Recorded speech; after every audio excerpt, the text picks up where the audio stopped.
What a train ride.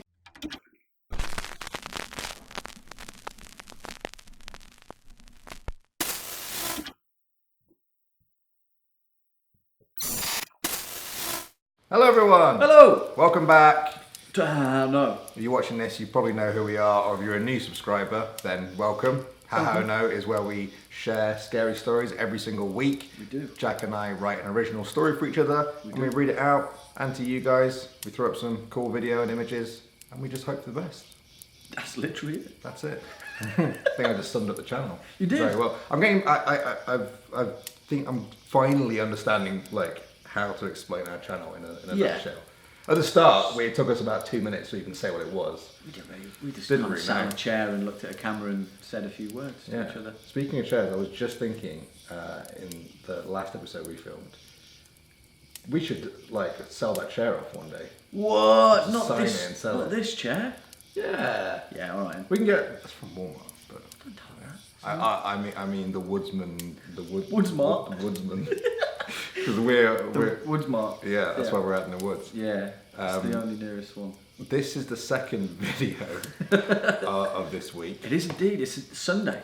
It's a Sunday. It's a Sunday. We hope you're all having a fantastic Sunday. Yeah. We hope that it's a day full of leisure and contemplative thought And scary stories. and scary stories, my boy. Yeah. So this is so every week now. If you didn't watch the last one, that was only on Thursday. We're going to be doing 2 every single week now. So go and watch Jack's last one, which was called Ancestry. Ancestry. Yeah. Very, very good. Thank you. And now it's my week. And so I'm going to read out the title for my story. What's the name? What's the name? Title for my story I love your Thomas. is Tickets, Please. Okay. I'm already a little bit uneasy. Okay. Oh. It was going to be a long train ride. Ada had left her laptop in the porch. She put it there thinking that even she couldn't miss it. She'd have to literally step over it to get out of the house, and that's exactly what she did. She glanced at her phone. 43% battery. That might get her to Sheffield, but no further. What would she do for the 4 hours after that? Talk to someone? Even if she wanted to, she wasn't in the mood. They would inevitably ask where she was going, and if Ada told them it was for a family funeral, it wouldn't make for a fun chat. Besides, she barely knew her Aunt Marie. The family had moved to Scotland before Ada was even born, and the gulf between them had only grown over the years. In fact, they'd heard nothing since they last came to visit 2 years ago. Life had passed their families by, and only a death seemed to bring them together again. The businesswoman opposite had already fallen asleep just moments after taking her seat. A large man was pressed up against her, struggling with a bag of peanuts. The bag burst and he hoovered up the strays on his lap. Across the aisle, a young father teared through a canvas bag while his daughter cried out for her colouring book. By the time he found it, she had already lost interest and was now drawing a face on the misted window. He slumped back into his chair and sighed, just as the train pulled out of the station. Other than that, Ada could see a few heads dotted around, each one as motionless as the next. A window was open at the front. Spots of rain leapt through it. Her seat smelt faintly of licorice. It was most certainly going to be a long ride. 38% battery. Ada had only used it for a moment to check the map. Unsurprisingly, they had barely moved. Perhaps the chill in the air was draining it faster than normal. 37%. That confirmed it then. The window it was then. At least the view was nice. The buildings became more infrequent as London gave way to the English countryside. Buildings to barns, towers to trees, roadworks to rivers. Ada's eyes followed them all, flicking from right to left, until her eyelids felt heavy and she drifted off to the thought of an old farm and a family outside, 5 girls wearing white pennyfolds and braided hair, and a boy in a sailor suit blowing a tin whistle while the parents watched from the door. The train jolted to a halt, rousing Ada from her sleep. She felt some dribble on her chin and immediately wondered how long she'd been out for. It was dark. The businesswoman was gone, and the father was bringing his daughter's suitcase down. The large man had fallen asleep. A peanut still clung to his lip. A dimly lit sign outside read Grantham. They weren't even halfway there. The door slid shut behind the girl, who skipped ahead of her father along the platform and out of sight. As the train inched forward once again, Ada's eyes fell upon the carriage door at the front. It looked old. Not old as in the rest of the train with its 90s seat patterns and sealed up cigarette trays, but far older than that. For a start, it was wood, a deep orange hue with a gold floral pattern that framed a misty round window. As she stared, a darkness filled the glass. Ada frowned. She was in the front carriage. Was the driver coming back? Was something wrong? The door opened and a man stepped through backwards, and Ada could only see the back of him, a navy blue suit and a flat cap. As he closed the door slowly, she caught a glimpse of what was behind, a whole other carriage. It was darker than hers. She could barely make out the seats, though they seemed to be wooden. And was that a lamp on the wall? The door shut. He turned around, head down, and began pacing down the aisle. "Tickets, please. Tickets, please," he murmured. Ada was relieved he was just a conductor, although he certainly didn't look like one, at least not like any she'd seen before. Bright brass buttons lined his jacket. In the opening, a silver pocket watch dangled from his trousers, swinging as he walked. His red cravat was pinned with a gold badge that read "Conductor." The same word was emblazoned on his black, shiny hat. Its flat rim looked like an old cliché, something Ada had seen in a movie or Thomas the Tank Engine, but never in real life. She'd only known conductors to wear smart casual, perhaps a pullover. It seems he didn't get the memo. "Tickets, please. Tickets, please." Ada couldn't see any heads in front, but he persisted, glancing from side to side, head still down, and clicking his puncher as he went. "Tickets, please.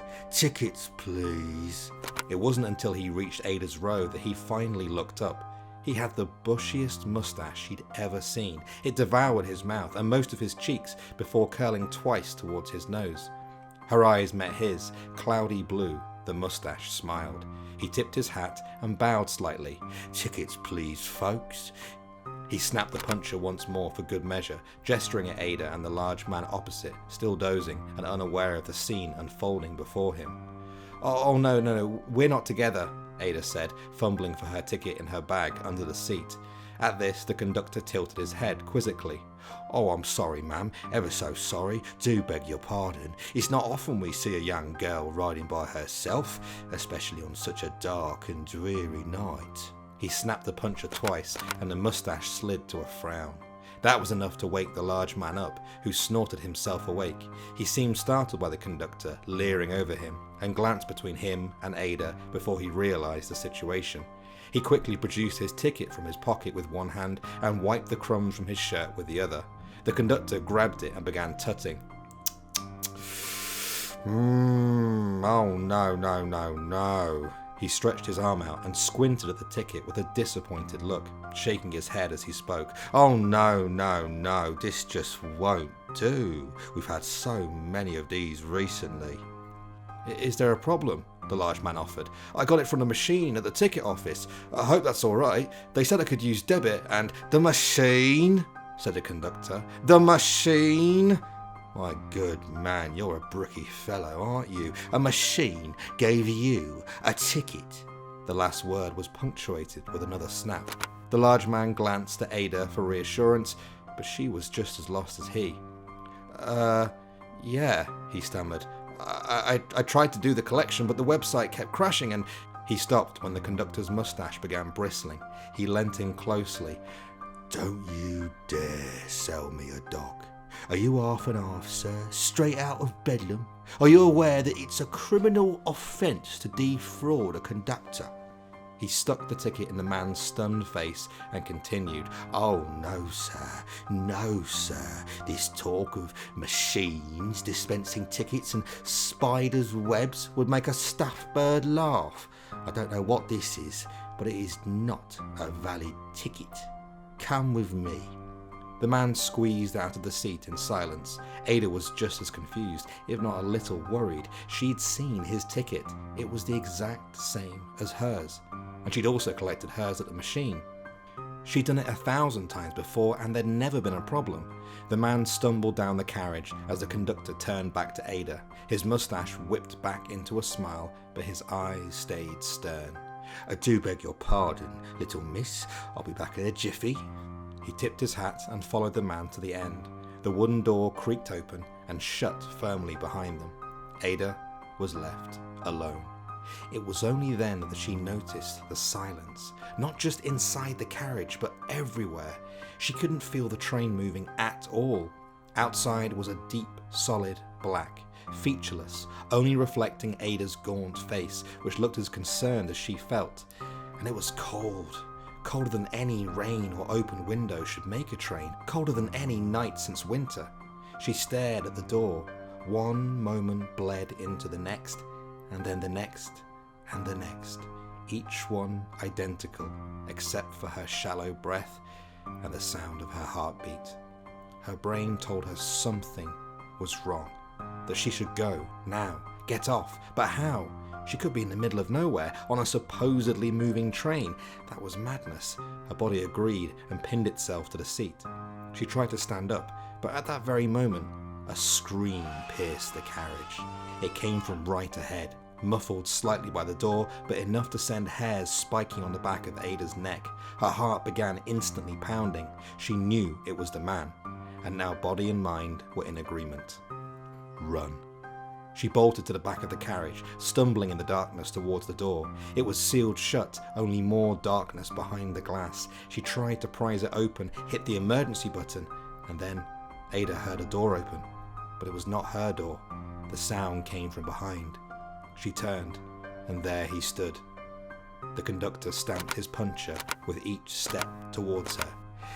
"Tickets, please." "Who are you?" she screamed. "Let me off!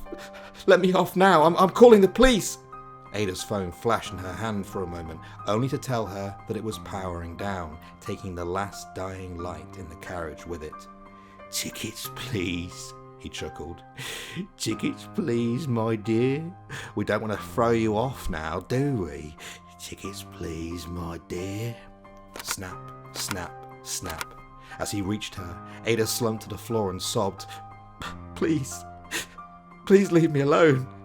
The conductor tutted. "No ticket then, miss? Oh dear, just like the others then." He pulled her up and threw Ada in front of him. Each time she stopped and screamed, and each time he pushed her forward. "We've been getting a lot of this lately. We're going to run out of room in the hold at this rate." Ada clawed at the chairs, but each grip slipped away until they reached the wooden door. Her punches to his chest did little but swing his pocket watch as he opened the door. He pushed her forward. She stumbled into the new carriage and crumpled to the floor. Ada scrambled to her feet to face him. He smiled and lifted the glass on an old oil lamp, lighting it with care as he shook his head. "You'll be here now, my dear, until we can sort this mess out." As the glow of the lamp crept across the walls, Ada felt something hit her leg. She shrieked and looked down. In the light, she saw an arm and followed it up slowly to see a trail of peanuts up to a face she already knew. The large man, his face frozen in terror and his eyes wide, with a trickle of blood oozing from the cracks. Ada slowly turned around. A chandelier glistened above, and the sight was the same everywhere. Every wooden seat was full. Every seat had a person, men, women, and children. Every seat had slumped bodies, wide eyes with trickling blood. Every seat except one, right in front of her. "Tickets, please," said the voice behind her.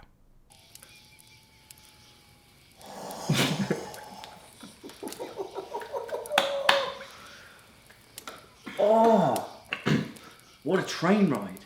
I told you it's going to be a long train ride. Wow.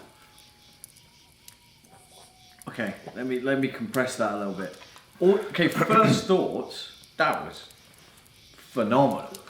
First thought, I think that perhaps would be the literal definition of how no. I think you've just written the poster boy for, because the blend of kind of the initial comedic value of like this bumbling like old, I pictured him so vividly, you know, big mustache, "Oh, tickets please" kind of thing, and like also you are incredible voices. Thank you. The characterization of the conductor.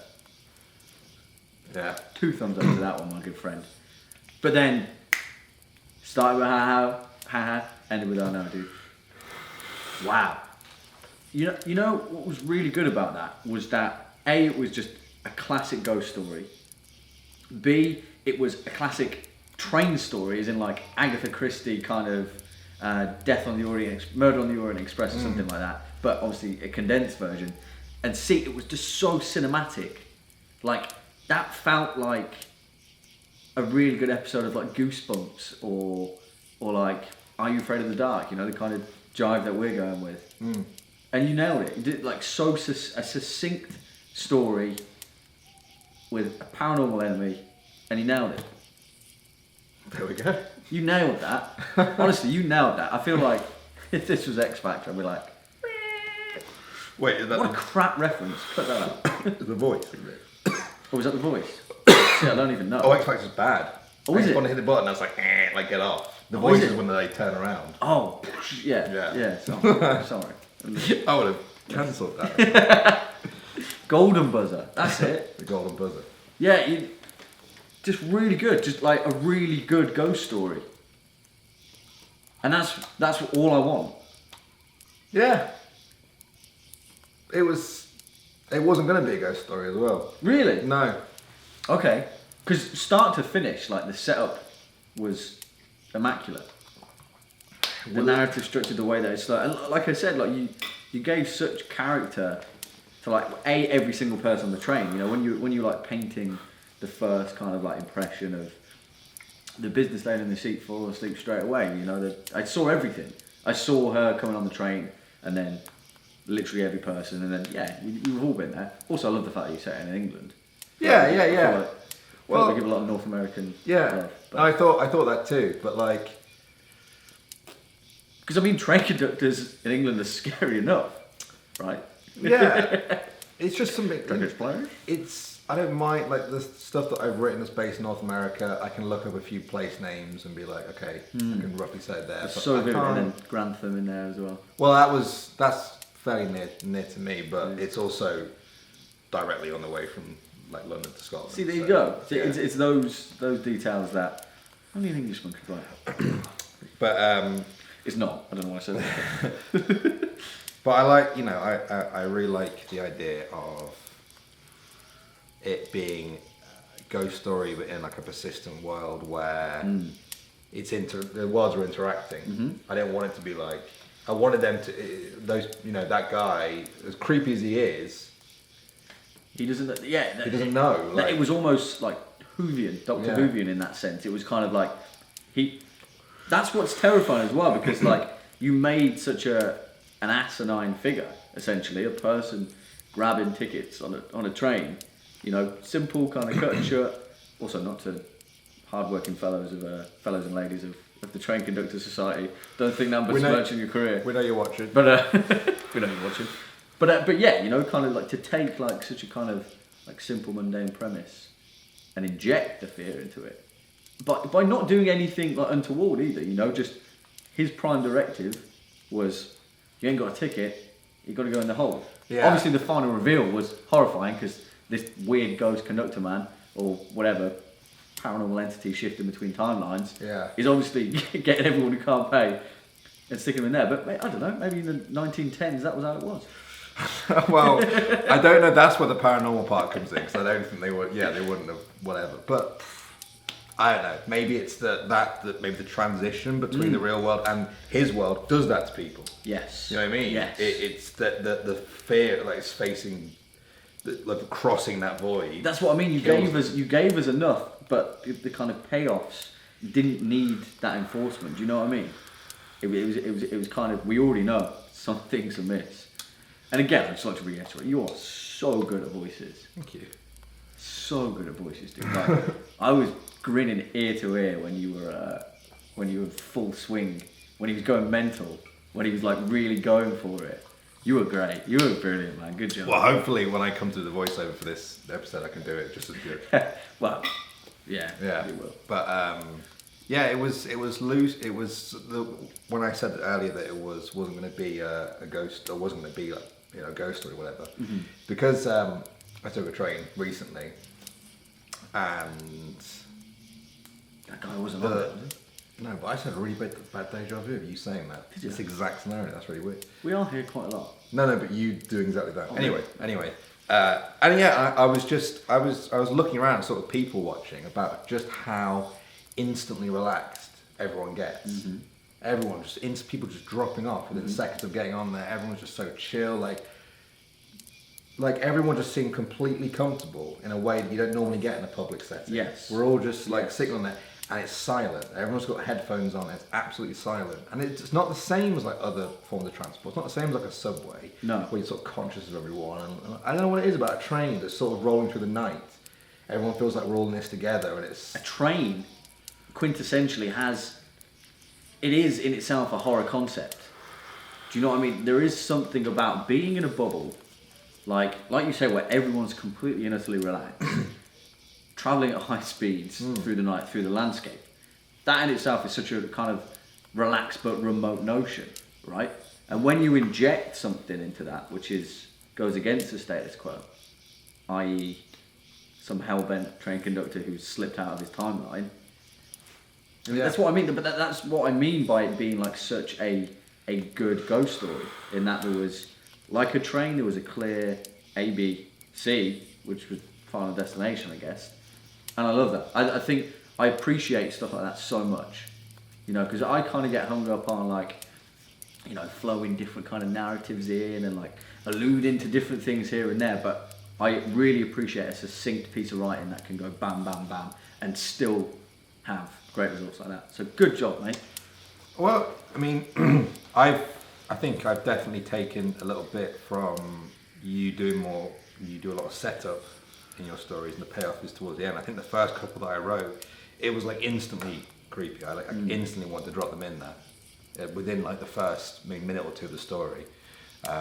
So I do like the build up, but it's like that was just like it's gotta happen now. I didn't want anything to do with the family. I don't want anything to do with the ticket, getting the ticket, or like waiting for the train. Because that makes it all the more horrifying, because she has a destination that she's never got to, and so does every single person in that train. Do you know what I mean? It's kind of like those pockets of horror. Again, it's like feeding the unknown. But I don't mind that resolution, because that's where the horror is. The fact that all these people that got on a train from London, bound for Scotland, and like never made it. That in itself is, if that was the tagline, that's a horrifying story. Yeah. Good job, man. Like, really good job. That was to you. I also I put in a few like little random bits about like the family, or about her drifting off, and like seeing like I wanted to be like a. Well, I really like the transition. I really like the transition where she fell asleep and stuff, and then when she was looking through the window, so it was the train station that was the old trains were in that she was seeing. Where? When she was seeing the lamp. Yeah. And the kind of wooden. Was she looking at another train? She was. I'm picturing when she got on, she thought she was in the first. She was in the first carriage. Okay, so there was like nothing in front, or. Sorry, I mean like further carriages. She could see that. She could just caught a glimpse of like a whole of the carriage. She's like, that wasn't there. Yeah. That definitely wasn't there when I got on. I got in the. That's a terrifying carriage. Imagine being on a normal train and. Hang on. Technical difficulties. Imagine being on a train and you are the first carriage and a ghost train just appears in front of you and attaches itself to the train. Horror. Yeah. Some Harry Potter stuff as well. Which is actually another thing I was going to say, is that part of what I was painting in my head was the Dementors. That's sort of like, because I'm not too good within closed spaces anyway, but like something about that scene in Harry Potter, and something about not being able to get off a train, and also Rowling took like that transport of comfort, that like Hogwarts Express that had been like it's exciting, isn't it? Always, since there were kids going, and then she took that and turned it into a horror show. and put Dementors in it. But it's the same premise, because a train journey is exciting. I love getting on the train. I love like kind of, in England you can drink on the train and stuff like that. I'm not sure whether it's the same. But I love just, if you've got a 5-6 hour journey, I'd rather take the train than anything else, really. That's what I did. Just sit up, put my feet up, crack a tinny, have a good conversation with someone like you, and then get there. Yeah, get there. Train. That's a train journey. But with other forms of transport, like, you know, especially after like stuff crops up in the news about sort of pilots or hijacking when it comes to planes. That's something that sort of sits in the back of a lot of people's mind when they get on a plane or whatever. But you don't ever get that with trains. Like, there's no sort of, you can't really hijack a train, or the driver can't do something. Like, what's the worst thing to do? Stop the train. Yeah. You know, and I was like, what's the, you know, that's why I led me to the conductor, being like that. He's the only, she is the only person that could sort of have any sort of impact. They are like the overlord of that bubble. Yeah. And exactly.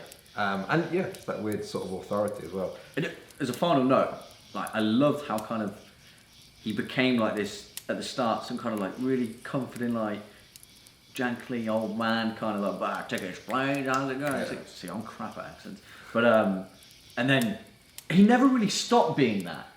Do you know what I mean? Which I thought was fantastic as well. I never stopped being that, but it was kind of like his incessant nature, where you kind of, it's almost like speaking to someone who's like really captivating and kind of like charming, and they just keep on going and keep on going and keep on going, and they don't need to change their tone, but it's kind of like how consistent it is. It's a repetition of it. Yeah, that's it. You know, it's almost when you realise that you're talking to a person who's unhinged.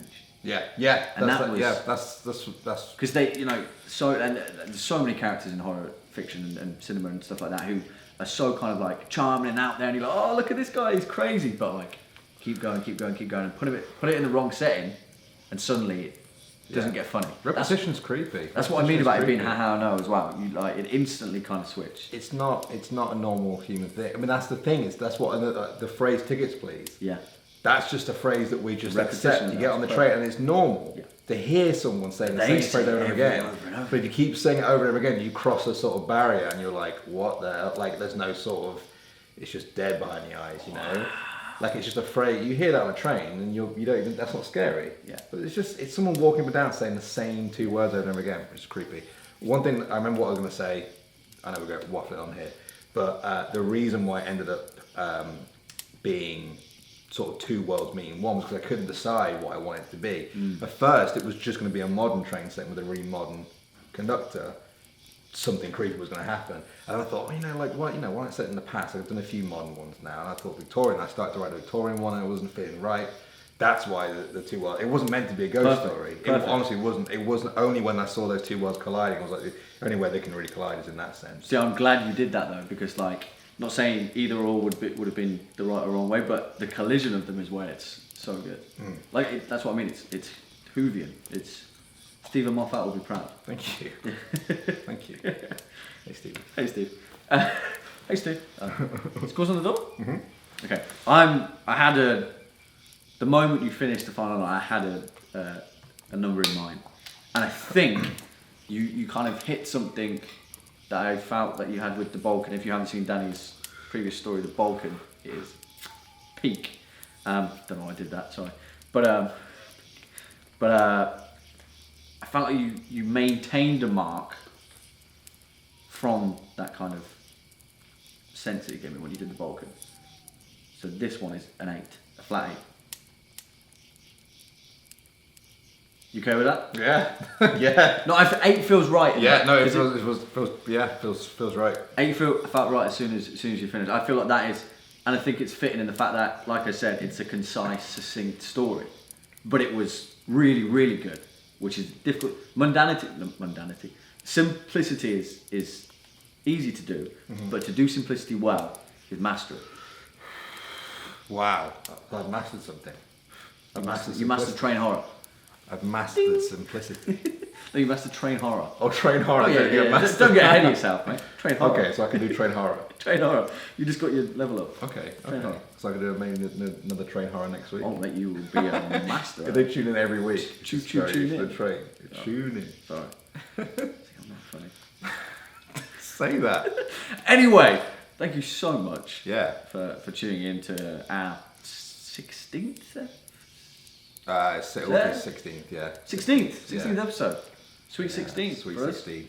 Woo. Yeah. We're only 4. We're doing up to episode 20 and then at the end of the season. Oh, yeah. Not meant to tell them that. Whatever.